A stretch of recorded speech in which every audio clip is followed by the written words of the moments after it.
ఆ యొక్క 20 వెరగల గాంబోయ మహారాజా నీ చరిత్ర పెద్దగా ఉన్నది. నీ కథ చెప్పాలంటే ఒక రోజు ఉన్నది. ఒకటి కాదు, రెండు కాదు. తాత నలదూత మహారాజు, మీ తాత నలదూత మహారాజు చేసిన ప్రాపం ఒకటి ఉన్నది. మీ తండ్రి జంబోయ మహారాజు చేసిన ప్రాపం ఒకటి ఉన్నది.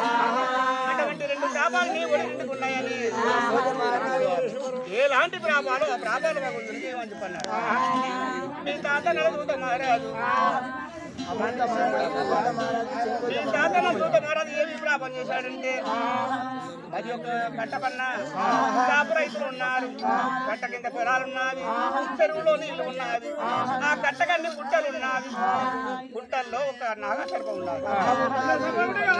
నాగసర్పం ఉన్నది. అటువంటి నాగబాగా రైతులకు అగుపడగానే ఒకరోజు మీ తాత నలదూత మహారాజు గుర్రం వేసుకొని వెళుతున్నాడు. చెరువు కింది పొలాలు చూస్తారని చెప్పి పోగానే అటువంటి వాడుగా నాగంబామ ఎదురు అగుపడ్డాలి. వెనుక వచ్చే జమాలని ఊరే జమాలారా నాగసర్పం కట్టకుండా ఉండకూడదు. ఓనాడు కాకుండా ఓనాడు రైతులను ఎవరైనా అటువంటి కాలం చనిపోతారు. సంపండి పాము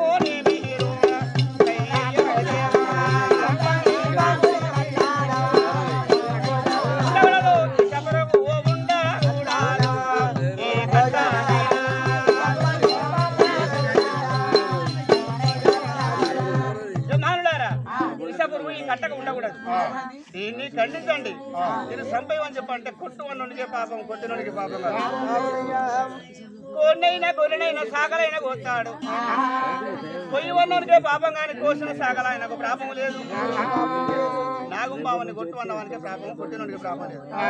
జమాలు అనగా కొట్టి పాముని సంపేమని ముక్కలు చేసి వాడవారేసారయ్యా.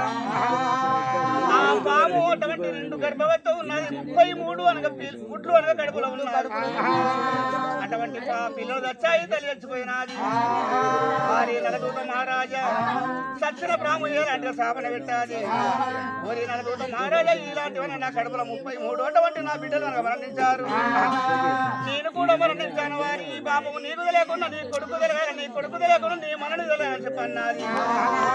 సచ్చిన పాము అనగా స్వర్గలోకం పోగా నాగభూతం అయ్యి అటువంటి అనగా మీ యొక్క తండ్రికి జరగలేదు ఆ ప్రాపము. నీ తాత కుదరలేదు ఆ ప్రాపము. నీ నాభిలో లేచి నాది నాయన చిన్నవాడ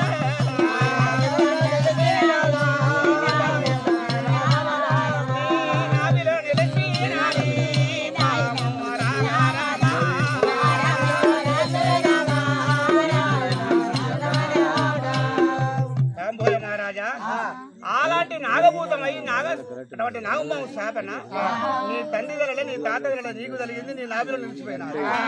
నీ తాత చేసిన ప్రాపం అది. నీ తండ్రి చేసిన ప్రాపం ఏంటంటే చుట్టూ అనగా యొక్క పెద్ద వృక్షం, మంచిలో బాగిన వృక్షం ఉన్నది. ఆ వృక్షమైన గండవేది పక్షులు, కొంగలు, అనేకమైన కాకులు, రకరకాల పిట్టలు గూళ్ళు పెట్టుకొని పిల్లలు చేసేవి. గుడ్లు కొన్ని ఉన్నవి, పిల్లలు కొన్ని ఉన్నవి. పెద్ద పెద్ద పిల్లలు, చిన్న చిన్న పిల్లలు, ఎర్ర పిల్లలు, అప్పుడే గుంటకెళ్ళి వెళ్ళే పిల్లలు కూడా అన్ని రకరకాల కొన్ని లక్షలైనటువంటి పక్షులు ఉన్నాయి.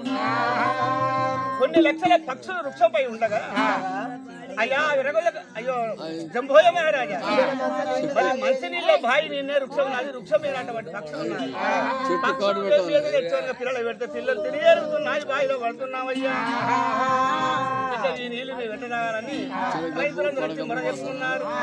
మొర చెప్పుకున్న సమయంలో అరే ఈ యొక్క బాయిని పూడిపి మళ్ళీ వేరే బాయి చూడాలంటే డబ్బులు బాగా ఖర్చు అవుతాయి. అక్కడ మంచినీళ్ళు వస్తాయో పడయో. ఈ చెట్టునే మొదటి కొట్టేమని చెప్పాడు మీ తండ్రి జంబోయ మహారాజు.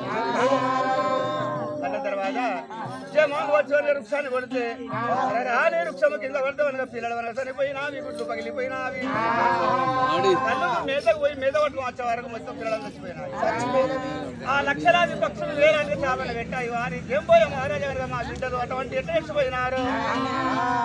ఈ ప్రాపములుగా నీకు ఎదగాలి, నీ కాకుండా నీ కొడుకు ఎదగాలి, పుట్టు కొట్టువాడు కావాలని చెప్తాను. అటువంటి చేపలు పెట్టినాయి పక్షులు. నాగ పాపము, పక్షుల పాపము, 2 ప్రాపాలు అనగా నీవు రెండుకున్నాయి కాబట్టి 7 లగ్నం ఆడినా కూడా ఎవరికి సంతానం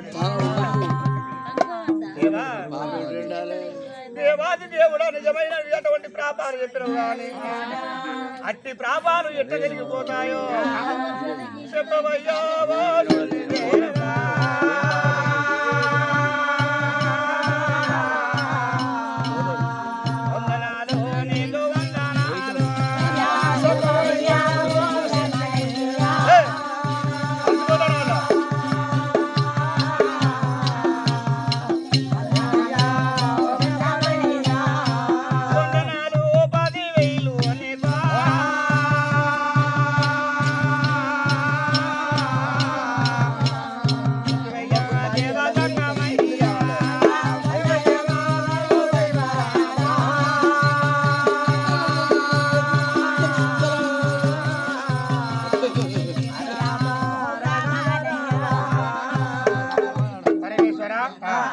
రక్షక నీవు ఇలాంటి ప్రాపాలు ఎట్లా పోతాయో ఆ విషయం మాకు చెప్పినట్లయితే బాగుంటుందని చెప్పి 7 భార్యలు రాజు అటువంటి విరగలకు అమ్మాయి రాజు ఎనమండు శివన్ అటువంటి దేవుని ప్రాణాలు పెట్టారయ్యా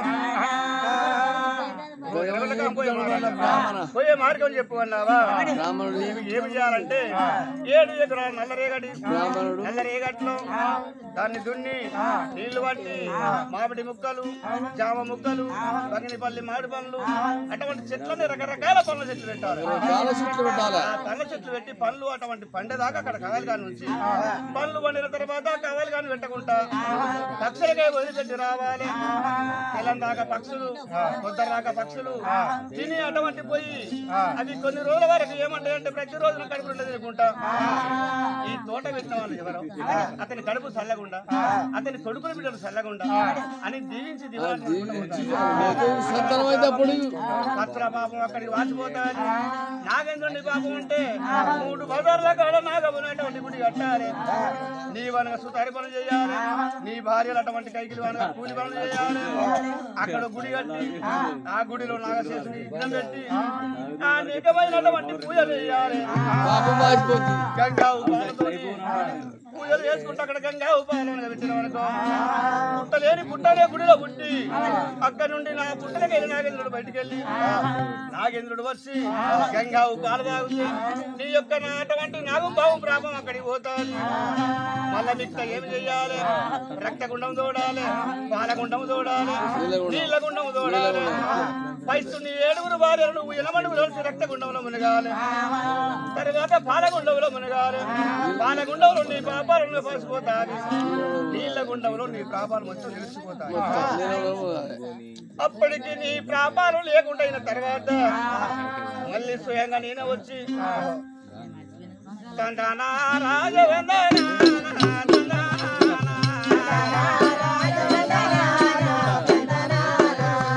సంతానము నీకు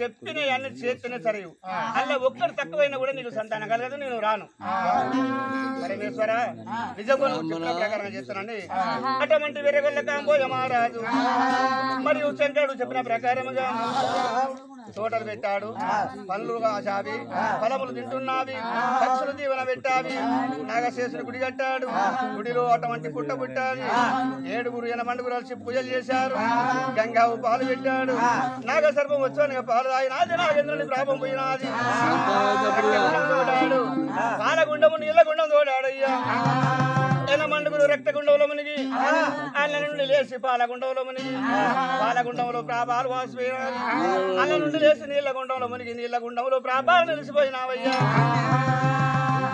ఎవరి గృహములో అలే ఉన్నారు ఆ యొక్క రాజు సభ ఏలుతున్నాడు చూశాడు భగవంతుడు ఆమెకిందంత మరక లేకుండా ఆమెకిందంత పాపం లేకుండా ఉన్నరే రే కాంపోయే మహారాజు కుటుంబంలో భగవంతుడు మళ్ళీ ఏం చేశాడు బాలసంత వేషం కట్టుకొని గనగనగన గంట కొట్టుకుంటా భూమి భూముల శంకు పట్టుకుంటా 3 పుట్ల జోలే ముంగట 7 పుట్ల జోలే వెనుక కట్టె కావడి దెబ్బ మాయ కుచ్చుల బొంత మరి ఆ యొక్క రుమాలు చుట్టుకొని భగవంతుడు అనగా కైలాసం మాయమాయి భూలోకాన ముట్టాడు పరమ ప్రతిభత ఎవరు 7 గుట్లో 7 పరమ ప్రతిభత ఎవరు వీళ్ళందరూ కయ్యాల మారలే పోతాము లొల్లికి ఎదురు చూస్తుంది కొట్టడికి ఎదురు చూస్తుంది ఒకటేమో